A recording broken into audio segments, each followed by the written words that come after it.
Bonsoir, tout le plaisir est pour moi de vous retrouver pour cette session informative dont voici le sommaire.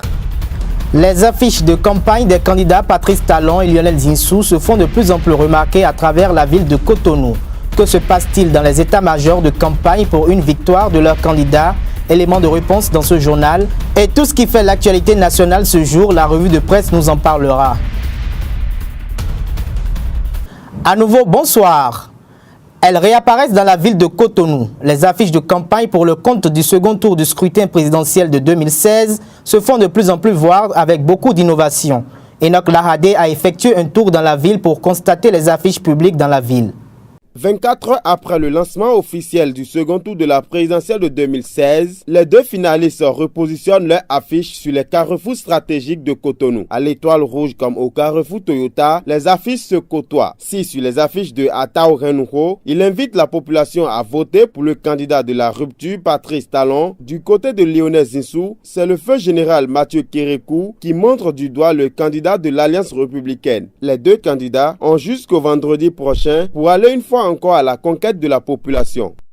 Les candidats s'activent pour la campagne électorale prévue pour le second tour du 20 mars prochain. Leandro Kodo a promené sa caméra dans quelques états-majors de campagne pour le compte de Esaü TV. Suivez donc le reportage qu'il nous propose. Un tour dans les états-majors des candidats. La campagne électorale pour le second tour de la présidentielle a officiellement démarré ce mardi 15 mars 2016. Depuis la proclamation des résultats définitifs par la Cour constitutionnelle, à part quelques affiches, la démarche propagandiste des candidats qu'on observe en période électorale est au ralenti. Les différents staffs s'attellent toujours pour la victoire de leurs candidats. Au siège ABT situé dans le 5e arrondissement, le coordonnateur pour la 16e circonscription électorale de Cotonou confirme le ralliement avec la coalition de la rupture prônée par le candidat Patrice Talon. Déjà dans le second tour, nous sommes en campagne et sur le terrain, nos équipes, nos militants sont plus que jamais mobilisés pour assurer la victoire dimanche prochain. Vous savez que nous sommes dans la coalition de la rupture et il n'y a pas que nous, il y a l'ensemble des autres états-majors qui sont dans la coalition de la rupture qui sont mobilisés actuellement. Aujourd'hui, nous avons une très grosse caravane dans la ville de Cotonou. Vous avez vu dans les médias comment ça se passe sur l'étendue du territoire national. Le président Abdoulaye Tchane est actuellement par rapport pour un grand meeting, donc ça se prépare très bien. Il n'y a pas de souci. Nous savons que lundi prochain, dimanche soir, nous allons fêter la victoire et que le 6 avril, il n'y a rien à faire, rendez-vous à Cotonou. Montrer effectivement que nous sommes conscients de la rupture dont nous avons annoncé avant les campagnes et nous sommes activement dedans maintenant, c'est-à-dire quoi? C'est-à-dire que tous les états-majors dans toutes les communes du Bénin sont à pied d'œuvre et ils sont déjà en train de sensibiliser les populations sur le choix que nous tous nous avons ensemble décidé. Lionel Zinsou et Patrice Talon sont les deux candidats admis au second tour. Sachant que 33% des électeurs ont voté l'abstention, les pronostics changent et la fidélisation des militants se révèle un autre enjeu. Pour ceux qui n'ont même pas voté auparavant la nouvelle conscience, ont vu aujourd'hui que si la nouvelle conscience choisit le président Patrice Talon, c'est que c'est le match qui est joué, c'est ce que les Béninois voulaient. Vous savez, ceux qui ont voté ABT avec le cœur, pas avec l'argent. Les 200 et quelques mille militants qui ont prononcé clairement leur choix n'ont pas été mobilisés avec de l'argent. Ils sont là, ils sont prêts, ils connaissent le projet de société du président Abdoulaye Tchane. Ils connaissent ce que c'est que l'Alliance ABT et ils ont fait un choix, un très bon choix. Après notre tour dans les différents états-majors de campagne des candidats, il nous est revenu qu'une caravane traversera la ville de Cotonou en guise de meeting. À présent, c'est tout ce qui fait l'actualité nationale à travers cette revue de presse.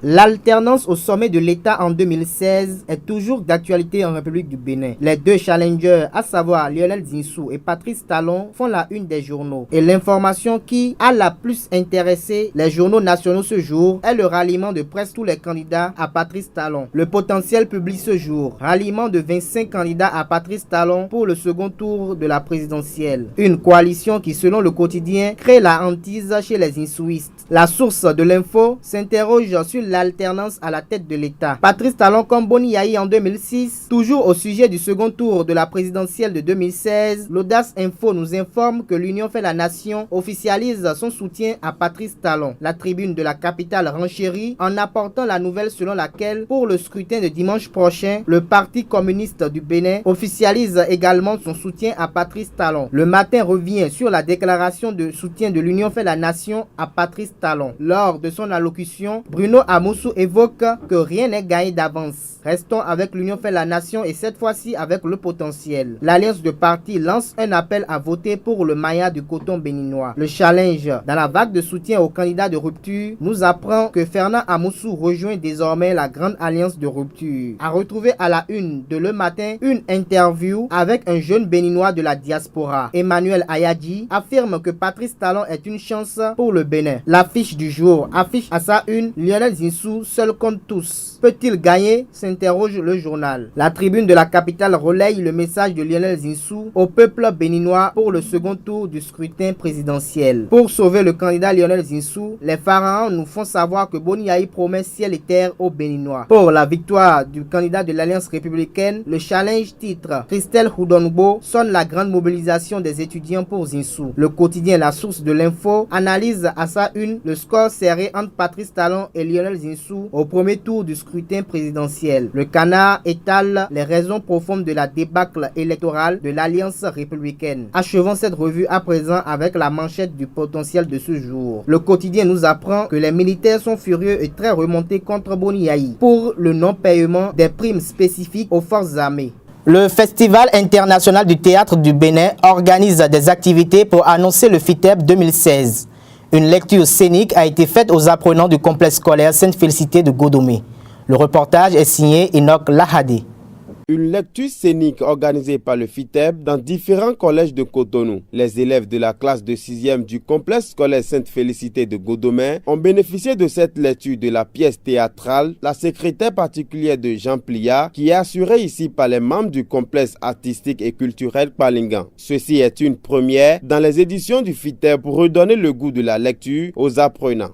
La lecture scénique de cette pièce entre dans le cadre des activités du pré-FITEB. C'est-à-dire un certain nombre d'activités conçues par le directeur Éric Hector Onkwe, directeur du FITEB, pour que le FITEB puisse s'ancrer dans les collèges, au niveau de la population d'une manière générale. Et donc le pré-FITEB est fait pour annoncer le FITEB qui a lieu, vous le savez déjà, du 23 au 31 mars prochain. Des activités pour annoncer le FITEB 2016 qui est très apprécié par les responsables et les apprenants de cette école. Vous savez, aujourd'hui, et à cause du net et du téléphone portable, les élèves n'ont plus aujourd'hui le temps de s'asseoir pour lire. Or, nous savons ce que la lecture fait dans la vie d'un élève. Donc, ouais, c'est un avant-goût qu'on leur a donné. Et ceux qui ont suivi tout à l'heure, vous allez voir, ils iront à l'ouvrage même pour aller s'imprégner davantage. Les membres du complexe artistique et culturel Palingan espèrent que les élèves sensibilisés à l'œuvre scénique représentent les messagers de leurs parents pour apporter la nouvelle que le Festival international du théâtre du Bénin revient bientôt. Le championnat national transitoire de football a démarré depuis le 2 mars dernier. Leandro Kodo nous en propose un bilan des 2 premières journées du championnat.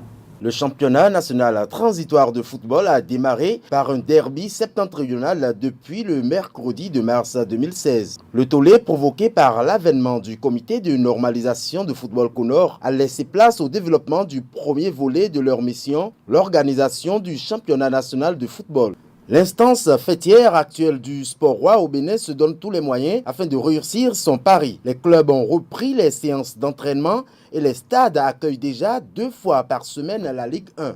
Alors qu'aucune équipe n'était vraiment prête à démarrer le championnat de transition, le Conor a procédé ce mercredi de mars au lancement de la compétition au stade municipal de Natitengu. Le match inaugural de la saison a sacré les Buffles du Borgou, vainqueurs des Panthères FC, grâce à une réalisation de Moussa Adjaï. Toutes les autres rencontres de la première journée ont été jouées le week-end suivant. Ainsi, le 9 mars, Les Dragons ont assuré le service minimum face à Assos en gagnant par 1-0 à Porte-Nouveau. Esaü ex-Adjobi s'est neutralisé à domicile devant l'Union sportive de Sémékraké. Ayema offre à Christian Kochoni, ancien sociétaire des Requins de l'Atlantique, son premier doublé de la saison à Bisserité. Score final 1-2 en faveur de l'ex-Diap devenu Jacques.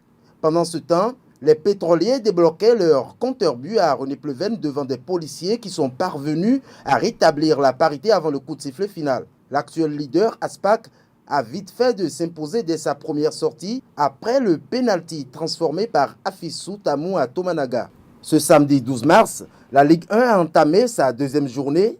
Au repos lors de la première au niveau de la poule B, les Awisiwasa retrouvent la compétition face à Ayema au stade général à Mathieu Kirikou. Après avoir concédé un faux pas à domicile face à la Jacques lors de la précédente journée, Ayema a pu se remettre en confiance en trouvant à 4 reprises le chemin des filets des Requins de l'Atlantique. Aux prises avec les Buffles du Borgou en déplacement, Aspak obtient sa seconde victoire d'affilée par 2-1. Le dimanche 13 mars, les Dragons de Lemay ont subi leur premier revers face à l'USS Kraké qui compte actuellement 4 points à son actif et détient le meilleur goal average de la saison. Assos est reparti avec le point du nul face à Esaü FC qui conserve toujours ses filets vierges. Défaitistes, lors de la première journée, les Panthères tombent de nouveau. Au stade Paulin Tomanaga de Boycon, l'Astonner, qui recevait Panthères, a signé son premier succès de la saison à domicile par un score de 2-1 grâce à des réalisations de Zachary Assinovo et Alain Guidimet. 22 buts ont été marqués au total depuis le démarrage de la Ligue 1 et Christian Kochoni de la Jeunesse Athlétique de Cotonou partage désormais son fauteuil avec Moussa Djaï des Buffles. Les Portuaires et les Kraké Boys caracolent en tête des deux groupes tandis que les Panthères de Djougou et les Requins de l'Atlantique ferment la marche. C'est la fin de ce journal que je vous remercie d'avoir suivi. On se retrouve demain à la même heure sur le même site www.esautv.com.